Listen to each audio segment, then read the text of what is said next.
Dear Ajahn, during the meditation, I felt some small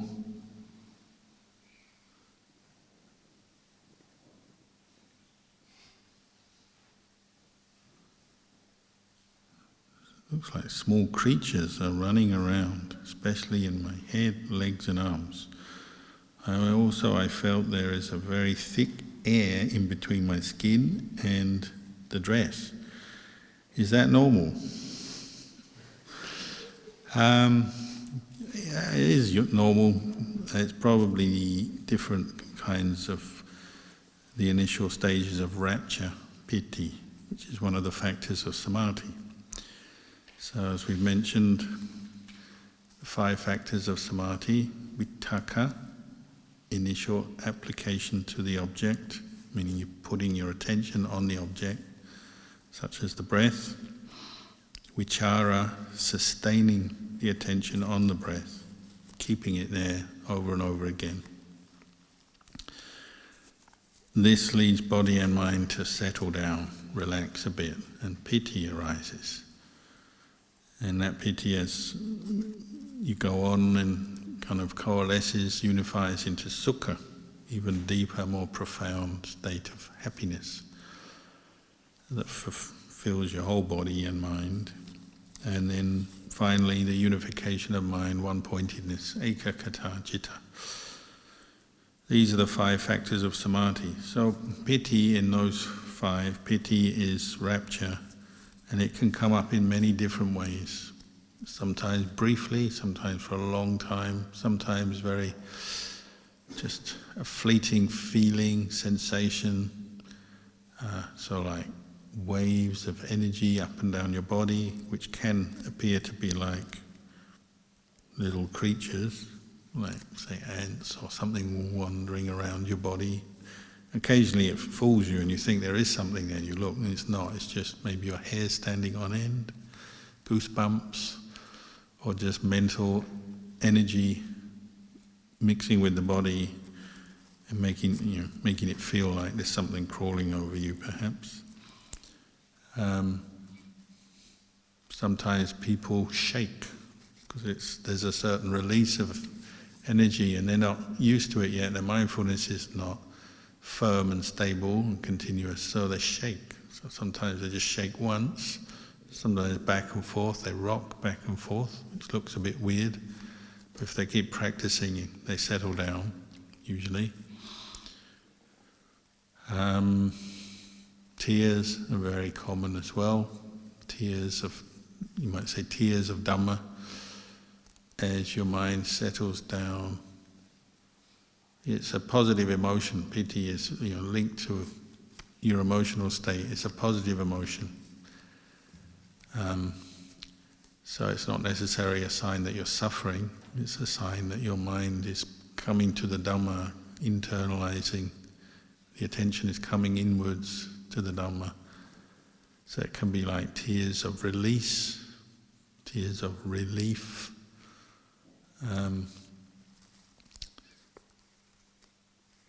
Kind of happiness, you might say.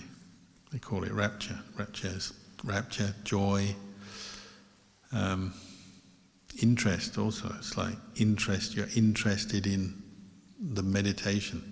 It's not boring. So piti is the opposite of boredom. Once piti arises, you're not bored with the meditation.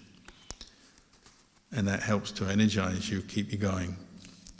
But piti does have this distracting effect, especially in the beginning, because it's new, and like you're saying, you feel like there's creatures wandering up and down, feel like there's air between you and your clothes, all kinds of unusual experiences. People's body seems to expand.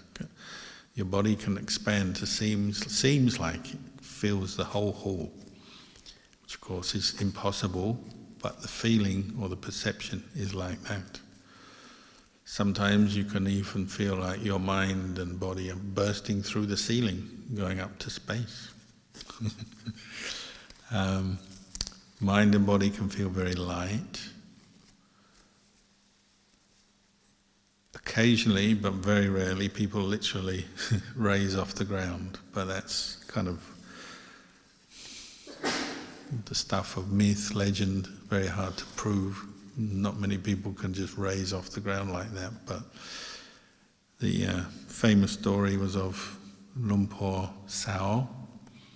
So this is Lumpur Man, who many of you have heard of, maybe read his biography.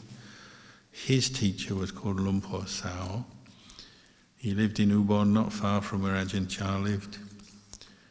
And he was a very good meditator, very strong mind, and he would get a lot of rapture when he meditated. He didn't talk much.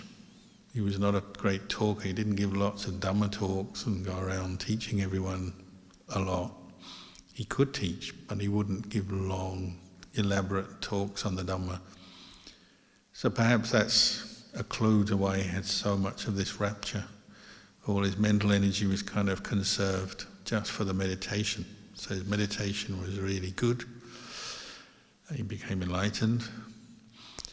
And he had lots of rapture, so he used to sometimes experience he would be floating off the ground. And of course he's meditating on his own in a hut somewhere. There's no witness, so even he himself doubted, is this happening? The first time it happened, he couldn't be sure, am I really floating? So he opened his eyes, am I really floating? And of course that broke his concentration and he went bang and bruised his backside, the bones, because he fell down so hard. So it's like, oh yeah, I was floating. A bit late. So, as this was happening quite often during a period where he's doing a lot of intense meditation, he put a matchbox up on the rafter of his hut, way up there. Not way up there, but like 2 meters off the ground perhaps. And he's sitting in meditation and he rose up and he put his hand out very slowly in samadhi without disturbing his concentration, and he picked up the matchbox and kept it in his hand. And at the end of the meditation he lightly, carefully came back to ground and he had the matchbox in his hand, so he knew he wasn't deluded and it wasn't all just imagination. Again, nobody witnessed this, but nobody doubted him either, because he was a very good monk, very pure sila, high level of integrity. Nobody thinks he's deluded or he's lying. So he's probably one of the most famous cases of very strong rapture where he seemed to actually lift off the ground. Even Ajahn Chah, sometimes they say, he had so much pity that the people around him could feel it. Like when I meditated next to Ajahn Chah, you could feel his rapture quite often. So it's like this amazing radiant energy coming off him. And that's even when he was ill, very ill. So imagine what he'd be like when he was in his youth and strong. One of his friends who used to go wandering in the forest with him, Lumpur Uwan, he would walk with Ajahn Chah and he'd walk behind him. He said there were some times when Ajahn Chah would stay up all night meditating, and then he'd come out on Bindabata in the morning going through the forest to the village. And Lumpur Uwan behind him walking, he said it appeared to him that Ajahn Chah's feet were not touching the ground. Again, it's not the era of mobile phones and cameras and all that kind of thing. So, but Lumpur Uwan was a very good meditator. I met him, I trust his judgment and his word, so he's not deluded or lying. And he said it seemed like Ajahn Chah was kind of floating as he walked. And that's another aspect of piti. When you get strong piti, it feels like you're floating. Many, many meditators have had this. And that doesn't mean just when you're sitting there, but when you get up and you walk with rapture. Because rapture can last for hours, it can last for days if it's very strong. Your whole body and mind is very light, kind of changes the whole feel of your mind. You have no stress, no worries, anger, no fear, nothing. Because samadhi has arisen. And you can walk and literally feels like your body is weightless. So you certainly have that feeling. I've had that feeling many times. Like you can walk up the hill, like we went for the walk today, you can go on a walk like that and you just don't feel anything. No pain, don't feel the touch of the heat, the flies, the heaviness of your body or your feet on the ground. You don't feel any of that. So perhaps Ajahn Chah, with his great rapture, was literally floating along, but I guess we'll never know. So yes, having rapture is normal as you're doing a lot of meditation. Enjoy it, but don't get lost in it. It's still a temporary thing. It's a sankhara. It comes and goes, arises, passes away, and it can become the basis for attachment. So watch out. You don't sit there saying, when am I going to get my piti? I want my piti. It becomes like a kind of your morning caffeine fix or something. I've got to have my piti, otherwise my day is not worth anything. So if you don't get it, then you get disappointed. And that's a sign of attachment.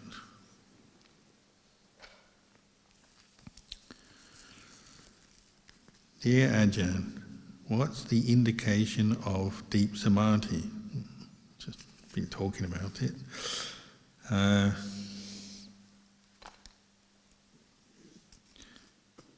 I used to seek a lot of things, angels, Buddha, God, goddesses, spirits, ghosts, devil, all my past lives. That is a lot of things. This retreat, I kind of looking forward to what will come next.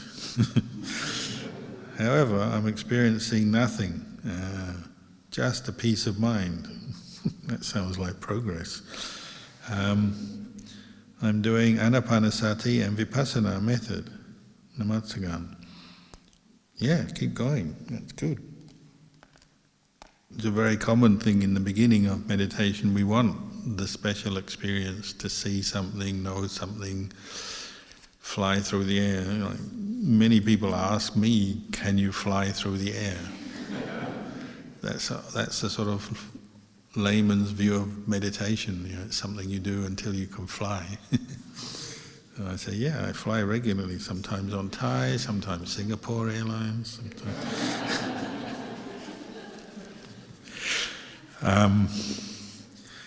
So we just love all this, what the monks call candy, stories of candy, imagination candy, psychic powers, seeing ghosts, all this. And of course, when we talk like this and I mention a story, everyone likes it because it wakes you up, gets you stimulated.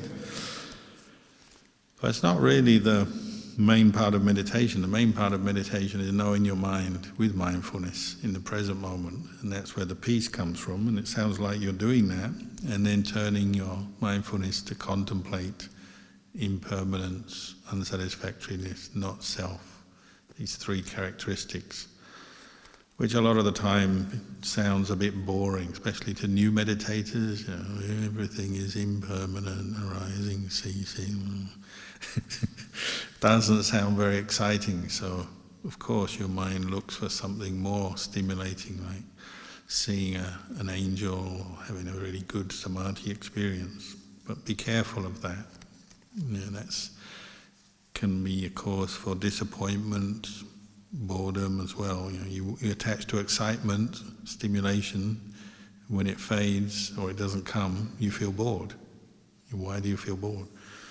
So that you have to learn the drawbacks of these kind of desires, then you set them aside, go to the breath, and then when you're truly mindful, you have this quality of equanimity, meaning whatever comes up becomes the object of your mindfulness, and you can contemplate it as impermanent, not self.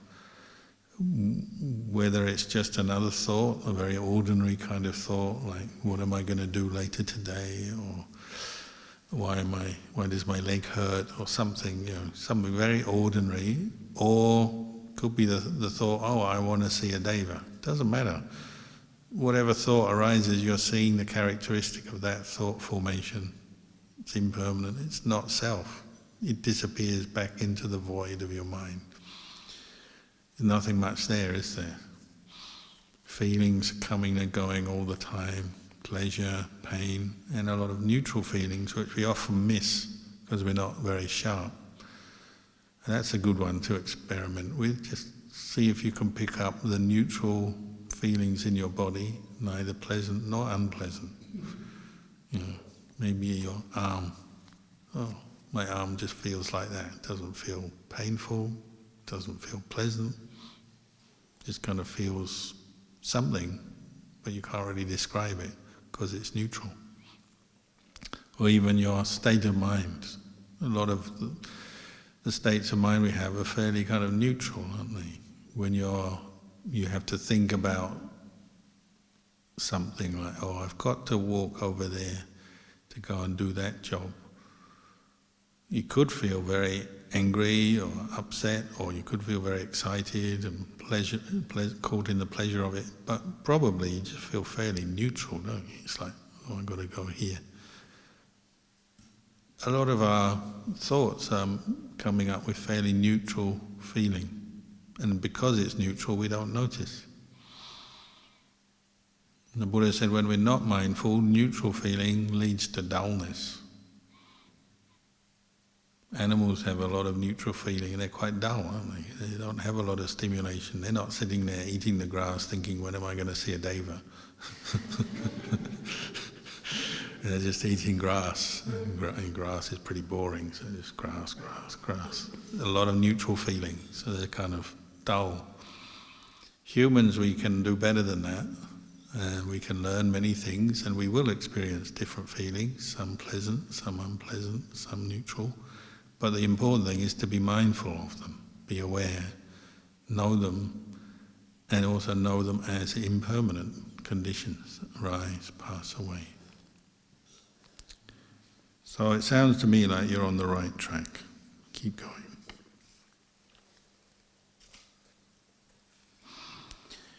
Dear Ajahn, could you please explain how to deal with the physical pain when you do sitting meditation? Kanti paramang tapo titika. Patient endurance is the supreme destroyer of defilement. There's this other word that goes with kanti, is tapa, which means kind of the ascetic part of the mind. You're willing to bear with the difficulty, stick with it, kind of burn up your desires by not giving into them and not giving up the practice. So you keep sitting or you keep walking, and you'll have all kinds of feelings come up, sometimes pleasant and of course sometimes painful, but you don't give in to the desires that they trigger. You're learning how to do that. So a very good practice to get into is like when you do have a painful feeling and you want to change posture, even if you're still sitting and you just want to move your legs or wriggle or whatever, don't just do it, wait. Establish mindfulness. Get to know what's going on. Oh, I have this pain in my leg. Okay, it's becoming unbearable. That's a normal thing.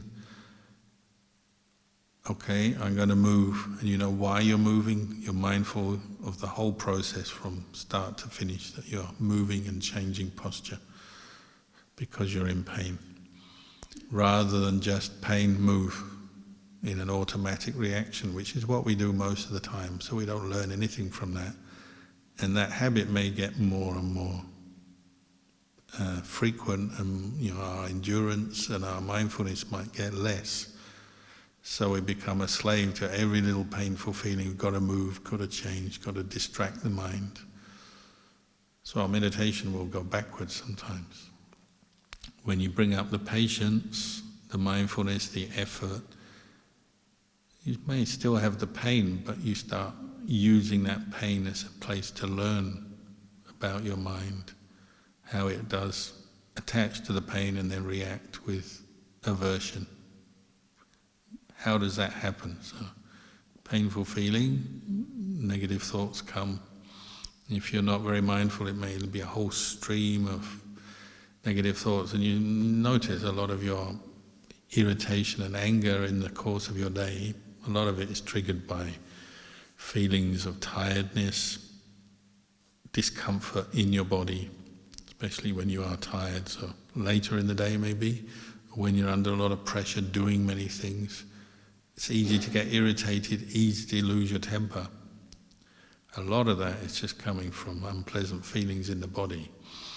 When you're hungry, have you experienced that on this retreat in the morning when you haven't eaten yet, and because it's a retreat you can't just go and get the food, you have to wait for the time? Do you have some irritation? Has that come up in your mind? Have you noticed that? Maybe you're lucky, maybe you don't. But some people do, and you notice, oh, when I'm hungry I get irritable. That's when arguments happen. Or when I'm sleepy is another one. I'm tired, sleepy, negative thoughts come up. And of course, actual physical pain associated with maybe sitting for a long time also will bring up some aversion. So you start making that connection, understanding how the painful feeling, you react to it, then the negative thought comes. It's a habit that we have to become mindful of. And it doesn't mean to say you always have to sit with your pain for hours and hours, but don't just rush to move or distract yourself, because that's another way we deal with it. You've got pain, so you start having a little moving in your mind, where am I going holiday next year? Or if I go there and I'll be lying on the beach, I won't have to have any pain at all, and it's going to be so good. You're just getting away from the present moment and the painful feeling by going into imagination. Sometimes your own imagination tricks you, so you're lost in your imagination about next year's summer holiday on the beach. Then the pain re-emerges, gets stronger because you're sitting there, and it's like, oh, suddenly you're having your holiday and there's a hurricane. It can happen. The pain sort of throws something into your imagination. You're like, oh, back with the pain again. You have to learn from this with patience, mindfulness, and then investigate. And what you find is sometimes you make the pain your object for your wisdom to learn and look, and you start asking questions about it, becoming aware of it.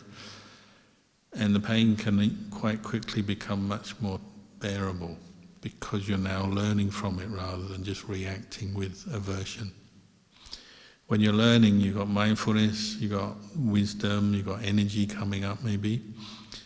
So the sense of self that grasps hold of the pain fades. Now it's a painful feeling, but it's just a painful feeling. Maybe no anger at all. It's still unpleasant, but you're not creating any aversion in your mind. So of course you can sit longer with it, maybe be at peace with that pain for a long time, once you learn how to do this. Sometimes you can sit with the pain until it disappears all by itself. Probably many of you have had that experience. You meditate and for a while you had all this pain, discomfort, but you stuck with it, became mindful, and then it all disappeared. May re-emerge later, of course. There's back and forth. So you have a period without pain, then it comes back. Sometimes comes back stronger than before. You just have to accept that. But you're getting to understand better the changing nature of pain and the way pain is not self. If it was you, then you could say, pain, go away. I don't want you here, but you can't. Pain is a condition that comes up. There's obviously reasons you're sitting there not moving, so your blood doesn't flow so well, the nerves are pressed, so your pain comes up. But then it can also disappear. One of the funniest things I had when I remember once I was meditating when I was a new monk, and I would do long sits, so there'd be a lot of pain come up, and one leg was like on fire, and I was just seeing if I could just be with it, contemplate it without moving. And it was like on fire to the point where I feel like I'm going to die, it's the end of the world, because the pain was so intense. And just as I was preparing to move, it's going to give in, I'm going to move, get up, the pain disappeared. Then I felt very pleased with myself. I sat here now, the pain is gone, my meditation is improving, this pain has disappeared, so all the kind of pride and happiness came out, my meditation is very good. All that happened was it moved over to the left leg. And it's like, it's gone over there now, and suddenly the left leg was on fire, and it's like, a minute ago, I had the most intense pain in my right leg ever, and it was, the end of the world. Now it's all gone, happy. Now the left leg is on fire, the end of the world. It's like, and that's a very common experience. Pain arises in one place and then ceases there, and you worked for that, being mindful, patient, and then it springs up somewhere else. And you realize this whole body of yours is just like a source of pain. It can come anywhere, can't it? There's no bit of this body that can't bring you pain sometime. Pain of illness, aches and pains, aging, arthritis, injuries, heat and cold weather, everything can become painful. Hunger. So, gradually you're becoming aware of the nature of a human body, it's dukkha. And if it's dukkha, don't attach to it, let it go. Not meaning you give up your body completely, but mentally let go of that habit of grasping and identifying with the body as self, because it's not. It doesn't listen to you, it doesn't follow.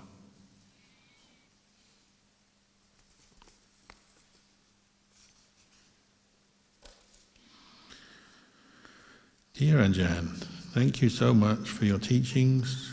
When I do anapanasati, I focus on the feeling of air passing through my nostrils. But after some time, movement of my upper body feels more prominently, and automatically I focus on that. Then I again bring my focus to my nostrils. What is the right thing to do? Ajahn Chah used to have a good answer for these kind of things. Whatever works. There's not necessarily one answer. There's three main points that meditators might focus on just to know the breath. Tip of the nostrils, chest or heart, and then abdomen. So you're fully allowed to experiment to see for you, how does that work? Are any of those 3 points more comfortable, help you to pay attention better than the other 2? So you need to experiment a bit. Ajahn Chah used to begin teaching breath meditation, say, follow your breath down to your abdomen, back to the chest, back to the tip of the nostrils, to the chest, to the abdomen, chest, tip of the nostrils, in and out. So these 3 points become clearer to you as you're meditating. So that's a good way to start. And the movement gives you something to do, because often you need something to do, you can't settle down too quickly yet. This is for someone new to meditation. But of course after a while the movement becomes distracting, almost like a burden. It's like, to keep these 3 points, back, forth, it's quite a lot of work. Because Because your mindfulness becomes more refined, your mind and the breath become more together, you know, less distracting thoughts, all the other distractions fade. That movement becomes kind of like extra work. You know, if you could do the same job just with one simple movement, or just keeping your mind in one place rather than these three places, well, why not? It's just like any kind of job. If you can reduce it down to a more simple action, it's probably better for you, easier to do. So after a while of experimenting with these 3 points, you pick one point. It could be the nostrils, could be the chest, could be the abdomen. That's for you to find out through your practice. And then you just stick there. And you'll probably find it's easier for your attention just to come to that one point. You'll still get distracted, of course, but it's easier just to come back to one point over and over again, because there's a lot of that as you meditate. Your mind is distracted, you come back, goes away, comes back and forth, until you get better at it and your mindfulness is stronger, clearer. So this one point, you have to find which it is. So could be here, could be here, could be there. I've never really used the abdomen, although I've been taught that when I first was a layman, because they teach that on the Burmese. In the old days, they do the Mahasi Sayadaw Vipassana retreats, they teach that. But I picked up the nose as the place for me to watch the breath, and many teachers have said, yeah, that's a good idea. But I also developed awareness at the heart as well. So over the years, but normally I stick with the nose. And if you stick with one place, you get used to that. You can use it over and over again. And if you do it a lot, you can do it when you're walking around. So you can do walking meditation, watching the breath at your nose or your heart. If you do it a lot, you get used to it, keeping your attention with the breath rather than wandering away. And doing other activities too, like you could be sitting talking to someone but also be observing your breathing as you do that. Or you could be cleaning or eating or doing any kind of fairly mundane activity and keep your attention going back to the breath, because you've done it a lot, you get used to it. But you have to find the spot that works for you, and probably one day you'll get a really good meditation where you become very peaceful, calm, your mindfulness is continuous, and that'll probably tell you, yeah, that's the right spot for you. But until that point, be very patient, just keep practicing, don't give up.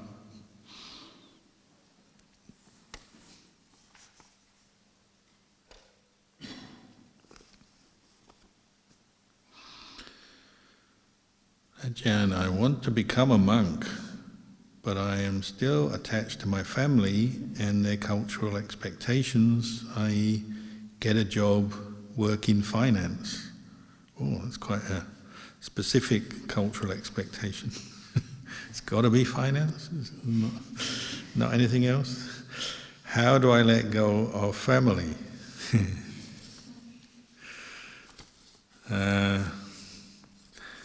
Even the Buddha had trouble with this, so we're bound to have a bit of trouble. I don't think I've met a monk who hasn't had family trouble. It can vary from demanding that you don't become a monk, or if you have become a monk that you have to disrobe, to just mild disappointment. Why didn't you get married? Why didn't you get a job? To threats. If you don't disrobe, I'm going to kill myself. All Indian monks know that. Indian mothers are very good at that. No offence to Indians, but it's just statistically, I would say, statistically, the Indian mothers, they know the method to get their son back. Where is he?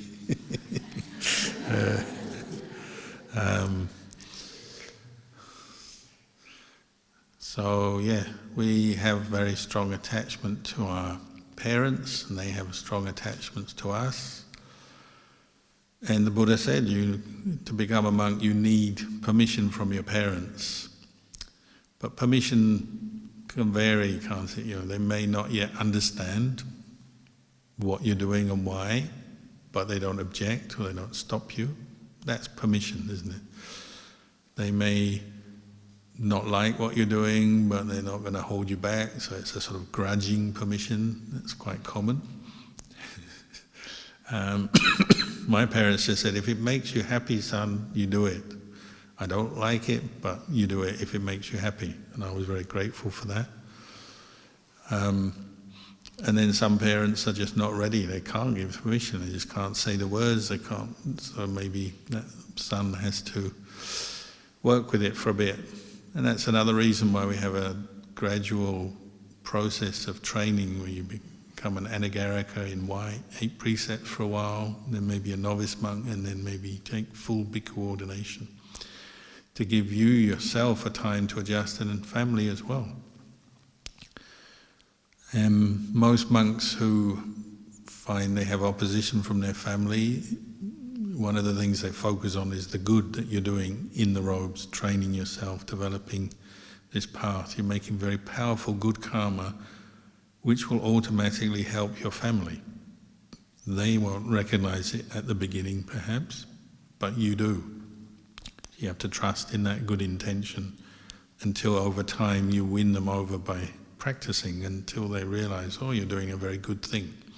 That can take years, so it's not a short-term kind of thing. It can be quite a long-term investment of time and energy practicing until the family start to recognize some of the good that you're doing.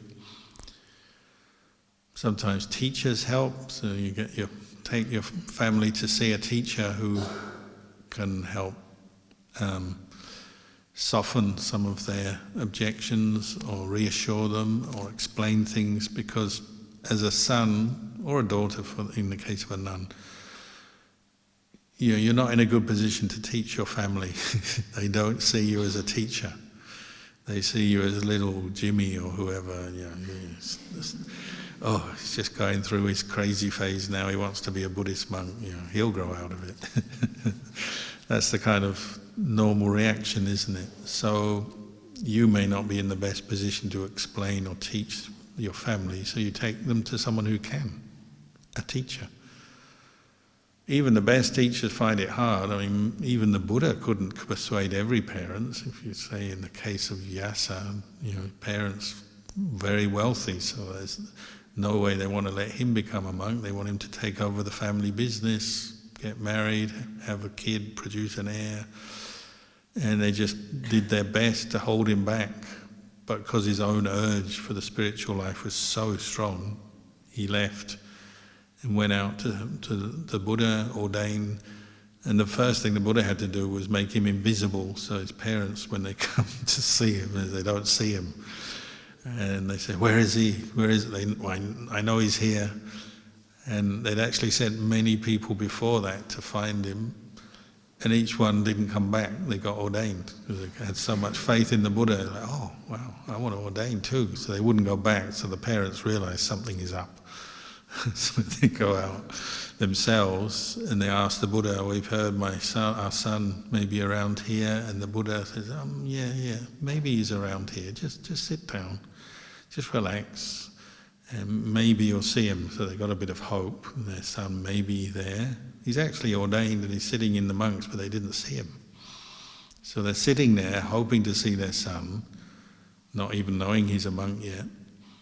And as they're sitting there, they hear the Dhamma. The Buddha is teaching. And what should happen is, Margapala Nibbana arises. Well, Margapala, I don't think they became arahants first off, they became sotapannas, listening to the Dhamma. Oh, this Dhamma is actually quite good, isn't it? And now they've seen the Dhamma, so then the Buddha says, oh, actually your son's here. He's a monk. And their Sotapanna says, okay. Sotapanna has absolute faith and confidence in Buddha Dhamma Sangha, so end of problem. So that would be the happy ending to the story. Meet a teacher who can convince your parents to practice and become Sotapannas, and then end of problem. Even Ajahn Chah had a few difficult parents to deal with. It comes out in different ways. Sometimes they're very loving and they're not angry, upset, but it's just the love is so powerful. That's one way. Sometimes it is anguish and sort of feeling that their son has been taken away from them and blaming the teacher, blaming Buddhism, whatever. Comes out in different ways. So sometimes a teacher tries to help them see something from a different angle that they hadn't seen the good of the lifestyle. It's so good compared to many other possible lifestyles. So if you get a job in finance, okay, good, we wish you success if you do that, but there's a lot of pitfalls in finance, there's a lot of stress. The first meditation retreat I taught in Australia was to people who worked in finance in the city, and they were all very stressed. Bankers and stockbrokers and those kind of people, they wanted to learn meditation. They have a lot of stress, so maybe family will realize, finance is very stressful. But you have to see what will work. Try and I would say the best thing is get family into a monastery or to a teacher, hear some Dhamma, see how monks live, become more familiar with the whole thing, then the doubts start to fade, at least some of them will. See how you go.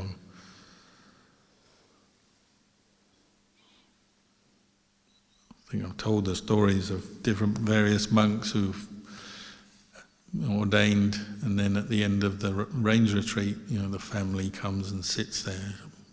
When you're coming home, you've got to disrobe, and the monk has to sort of sit there, gritting his teeth, closing his eyes, looking away, because if he looks at them in the eye, he's lost. The love comes through the eyes. It's like, can't say no to my mum, to my dad, my family, whoever's there, so they don't look them in the eye. So look away, look down. Seen this many times. Lumpur Liam, first 20 years or so of being a monk, he never looked anyone in the eye. He'd be always over here. So his sisters would come, his family would come, but in the end he got them all to become nuns. That's what Ajahn Chah did, got his mum to become a nun, his father passed away. That's the aim of the monk. It's a kind of a battle, isn't it? Parents want you back in the world, family, kids, money. You want them in the Dhamma, in the monastery. So it's a little battle of, a little Dhamma battle going on sometimes. See who wins.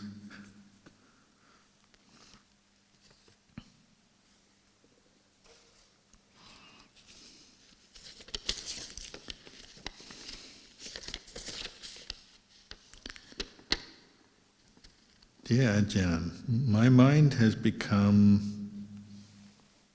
small writing again, my mind has become relaxed and relatively peaceful.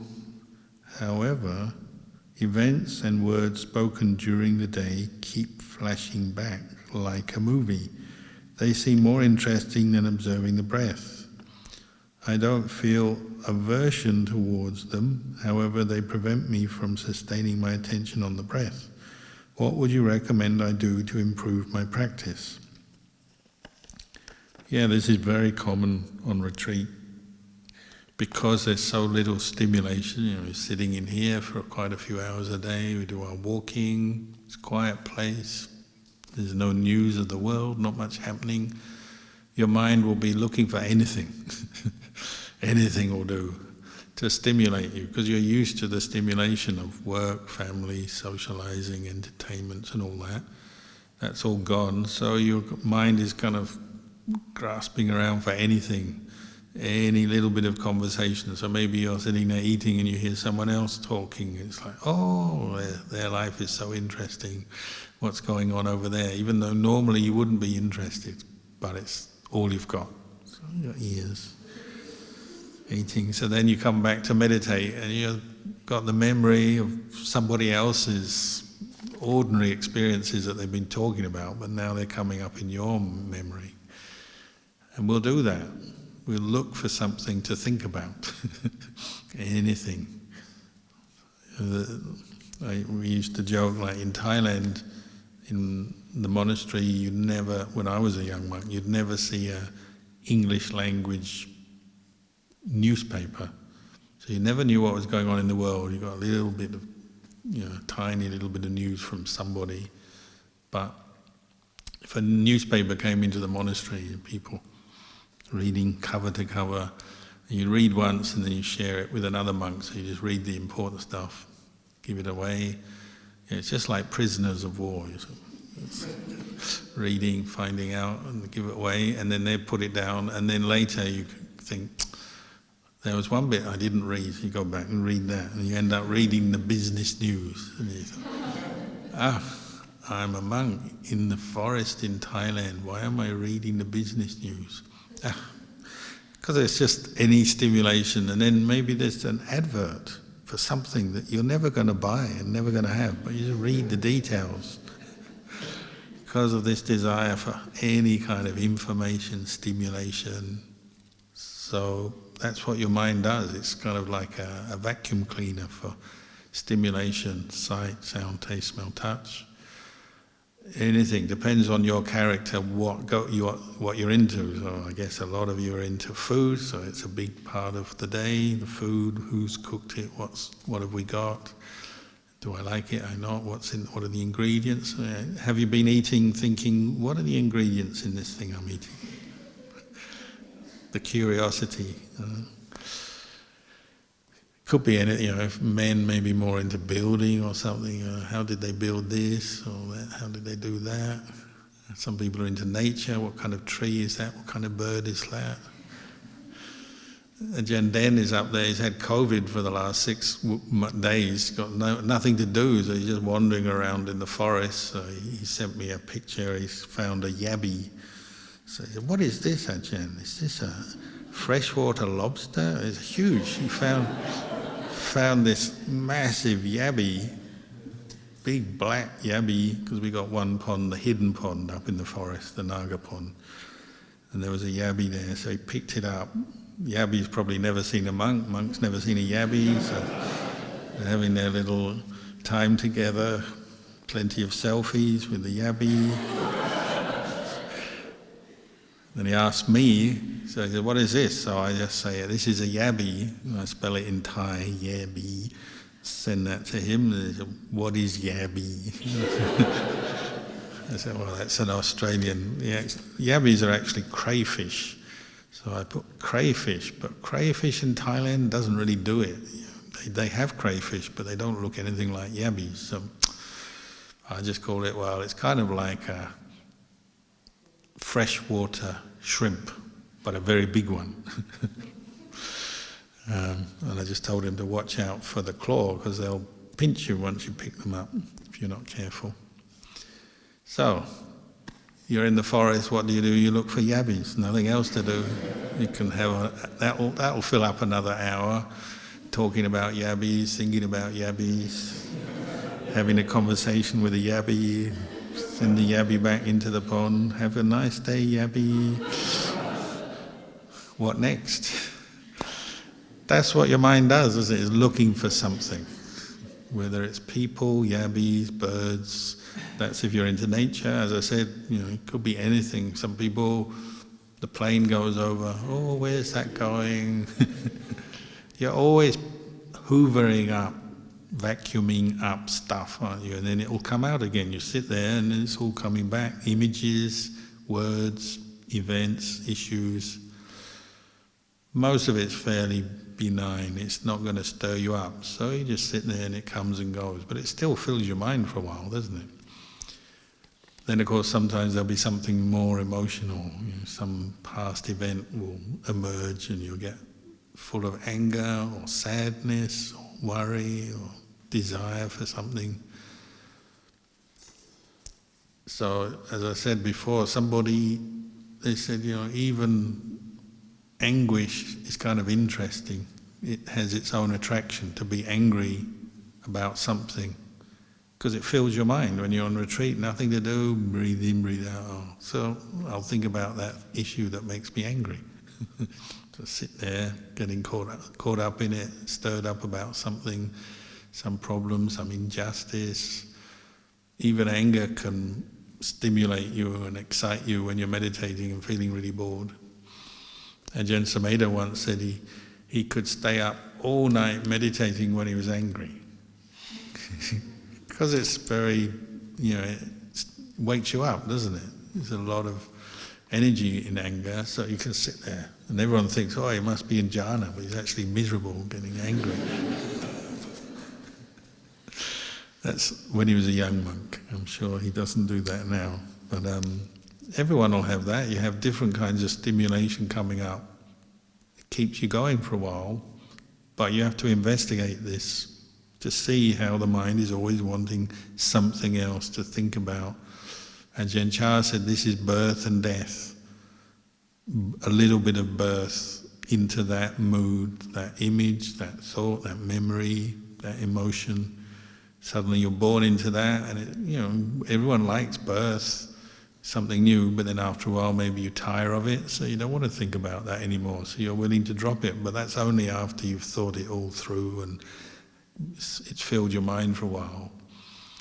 And don't fool yourself and say, oh, my vipassana is really good, I've just let that go. But that's after 20 minutes of thinking about it and kind of getting lost in it. Good vipassana is it comes up in your mind, you go, no, and you let it go. It's impermanent, it's not self, you let it go quickly. You see the impermanence in something, whether it's something desirable, something painful, whatever, you're seeing it as impermanent, not self, quickly, easily letting it go. That's your aim. So don't worry if you have images and thoughts, but just keep using the vipassana technique if that's what you find helpful. Just see, it's impermanent. It's impermanent. Ajahn Chah said, have a big basket ready and you just keep throwing everything into the basket. It's impermanent. It's not self, it's suffering, don't need, let go. After a while, your mind will become much more firm in samadhi and a lot of less stuff will come up. You'll still have stuff come up, but less. In the beginning we have a lot. Some people are very visual, have lots of images, kind of like a TV station going crazy, just endless stories and movies. Some people are more kind of ideas, verbalizations, thoughts with a sort of some kind of particular meaning to it. Some people are very random, just sort of random thought about, you were in the shops 5 days ago and you spent this much money on these products. It means nothing, but it still comes up. It can be anything. So just keep your mindfulness about you and try and use these 3 characteristics, anicca, dukkha, anatta, to examine whatever's coming up into your mind or the feelings in your body as well.